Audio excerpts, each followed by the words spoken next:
semuanya, gimana kabarnya? Semoga pada sehat semua ya. Semoga di pandemi kali ini bisa cepat mereda dan kita bisa melakukan aktivitas yang lain biar nggak males-malesan.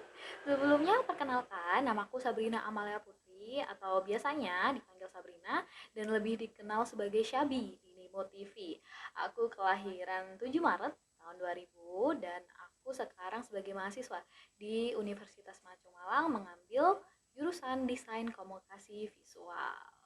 Jadi, hari ini aku mau mempresentasikan tentang apa nih kira-kira? Tadi sudah ada spoilernya nih, Nimo TV. Jadi, pada hari ini aku akan menjelaskan bagaimana menjadi live streamer. Kira-kira apakah semenyenangkan itu ya menjadi live streamer? Oke, mari kita lanjut. Yang pertama, apa itu live stream? Ngapain aja sih menjadi live streamer? Mungkin bagi kalian-kalian kebanyakan tahu menjadi live streamer itu rata-rata gaming. Kayak main Mobile Legend atau game PC, FPS, RPG gitu banyak sekali kan yang kita temuin. Entah itu ada di YouTube, ada di Nimo TV, ada di platform lain juga, Twitch contohnya. Itu juga banyak banget kan teman-teman. Jadi sebenarnya menjadi live stream, menjadi seorang host live stream itu ada banyak. Kayak pertama yang tadi gaming, terus yang kedua tuh ada sebagai host bernyanyi. Host bernyanyi itu kayak aku. Jadi aku dalam kontenku untuk nge-live, aku bakal bernyanyi di sana, bermain musik ataupun kayak karaoke, lain-lain seperti itu. Ada yang ketiga itu adalah host beauty. Jadi biasanya tuh pasti kalian lihat dong, banyak host-host cantik-cantik terus ngajak ngobrol viewersnya. Terus itu termasuk host beauty. Kadang dia juga challenge make up atau seperti apa. Itu termasuk host beauty juga. Terus ada juga yang banyak digandrungi adalah host challenge. Jadi misal aku mau kamu challenge jadi joker, nanti aku kasih 1.000 diamond misal kayak gitu. Nah itu juga termasuk host, salah satu host yang digandrungi di dunia live stream. Jadi mungkin sudah paham ya, di dunia live stream ini nggak cuma gaming aja, tapi gimana cara bisa komunikasi, mungkin kita bisa memperlihatkan pesona kita dengan kecantikan, atau mungkin challenge, dan lain-lain gitu. Selanjutnya, keuntungan menjadi live streamer. Kayaknya enak ya jadi live stream kayak duduk-duduk, ngobrol, main game, dapat duit gitu kan. Nah, jadi keuntungan yang pertama pasti kita mendapatkan gaji dari sana. Tetapi untuk mencairkan gaji itu kita harus ada tiga.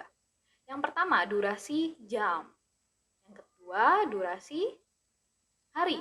Dan yang ketiga adalah target diamond. Di setiap aplikasi biasanya berbeda. Ada yang diamond, ada yang beans, atau yang lain-lain, namanya macam-macam sih.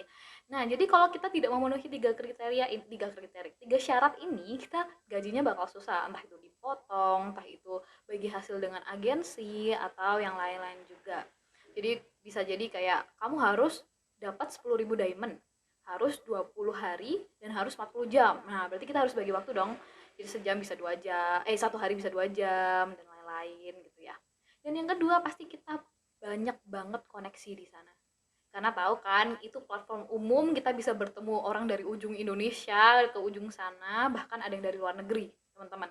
Karena aku sudah pernah di Nimo TV dan di Likee, dua aplikasi itu bener-bener cakupannya luas banget. Apalagi kalau misal kayak aku anak di cafe gitu, kadang kamu bisa desainin ini nggak, aku ada project ini nih. Nah itu kan juga termasuk kita bisa membangun banyak relasi dari sana gitu. Terus yang ketiga itu adalah menambah insight, karena kita bertemu dengan banyak orang yang dengan pemikiran berbeda-beda, dengan budaya yang berbeda-beda. Di sana kita itu insight-nya dapat banyak-banyak, banyak banget di sana.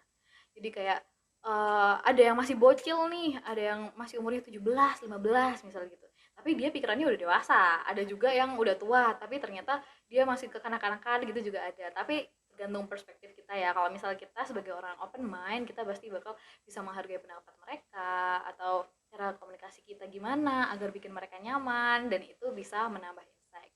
Dan keuntungan yang terakhir, kalau menurut aku ya, aku bisa sangat mengembangkan diri di live stream ini. Jadi contohnya nih, kalau misal aku di real life, aku tuh termasuk orang yang kata orang-orang jutek, cuek gitu.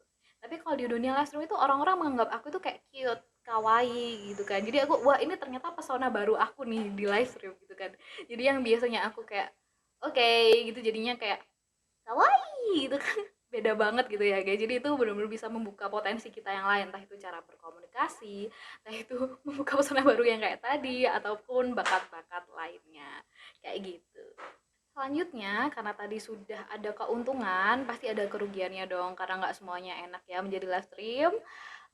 Jadi kerugian yang pertama adalah waktu. Karena kita ditarget jam dari mungkin ada 2 jam, ada yang 3 jam, bahkan sampai 6 jam, tergantung sama kategori tadi yang sudah aku jelaskan. Itu pasti banyak penyita waktu yang biasanya buat nugas, buat ngopi, itu jadinya nge-live, dikit-dikit nge-live gitu kan. Jadi kita waktunya banyak tersita untuk nge-live dan berakibat yang kedua nih, energi kita habis. Jadi kayak habis nge-live, aduh capek banget habis ngomong 2 jam, habis nyanyi pula kayak aku gitu ya. Terus belum kalau misal roomnya lagi rame nih, kita pasti baca satu-satu komenannya gitu kan. Belum lagi untuk menghadapi semua itu, kita pasti butuh banyak energi dan itu kerugiannya adalah pasti energi kita cepat habis, teman-teman.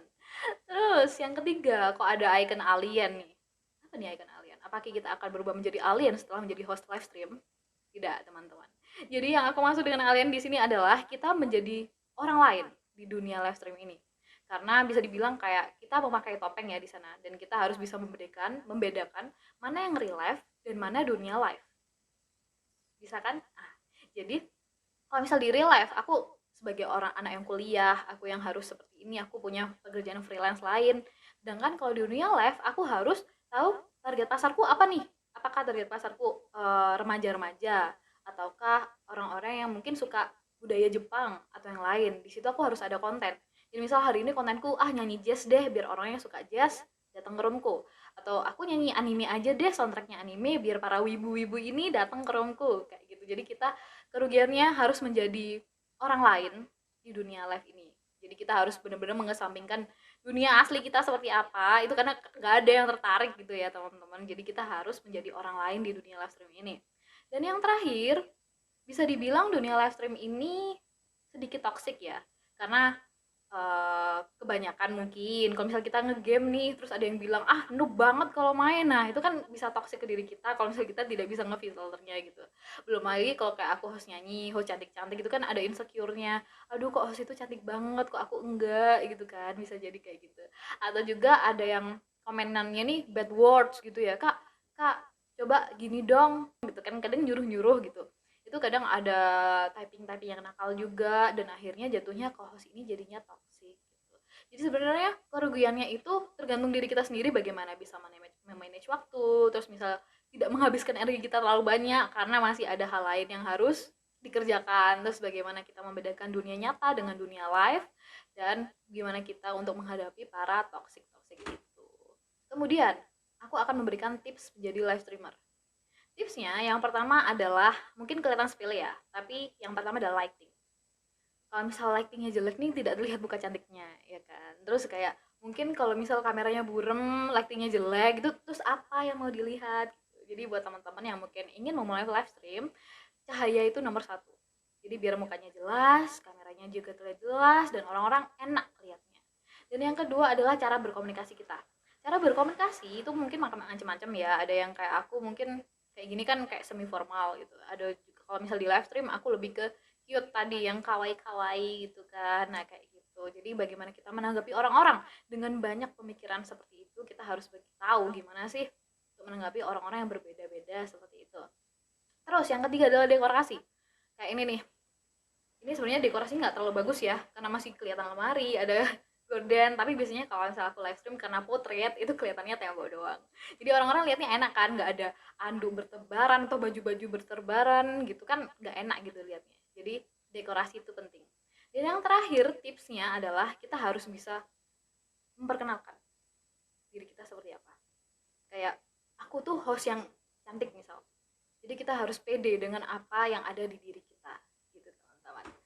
Jadi kesimpulannya menjadi live streamer itu menyenangkan, sangat-sangat menyenangkan karena kita pasti punya pengalaman baru dan insight baru.